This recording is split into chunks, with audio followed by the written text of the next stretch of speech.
When I was 18, I got my first job. My wage was £900 a month, and I had enough money to rent a room in the house where my friend lived, as well as rent. I had other bills to pay. Yeah, things were tight, but I managed to get by. I decided to get an overdraft on my current account with my bank. This meant that if things were tight at the end of the month, I could go overdrawn a little bit and pay back a small amount. After a while, I decided to apply for a credit card, because my mate said it was basically like getting free money. So I had a credit limit of £1,000. In the beginning, I just used it to buy small things, and I'd usually pay it off at the end of each month. And I started to use it more regularly. Before I knew it, I'd reached the credit limit, and I was only paying back a minimum amount. Over time, my wage increased, so I decided to buy myself a car. I took out a personal loan to help me pay for the car, and it meant that I could pay for it over the next 3 years. And I met my girlfriend Brie, and we decided to go on holiday together. You just want to make it special for them, don't you? So I increased the amount on my credit card to help pay for it. After a while, we decided to move in together.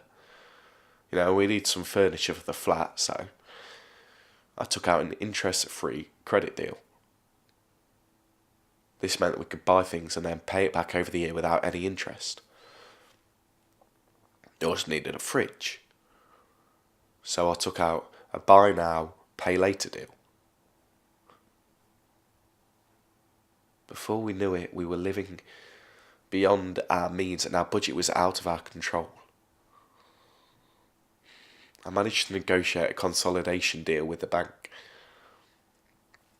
This meant I could put everything that I owned into one loan and then pay it off. I had up to £15,000 worth of debt in my name. I just about got in control with my money, but I was still using my credit card, which meant I kept going into my overdraft. I had to take the car in for its MOT. I had enough money paid for the test, but it failed, and I couldn't believe it. I needed to get that car on the road, but I just didn't have the £100 to pay for it. I'd heard about these payday loan companies that they'd cash my cheque before I got paid. So I wrote them a cheque for £115 and they gave me £100 back. Then I checked when I next got paid and the £115 cheque had been cashed. I was £115 down. So I went back to the company and I did it again. And disaster struck. The buy now, pay later company got in touch. They wanted the money I owed them. I'd been ignoring the demand letters for months. They wanted £850 from me. But I just didn't have it. I couldn't pay them.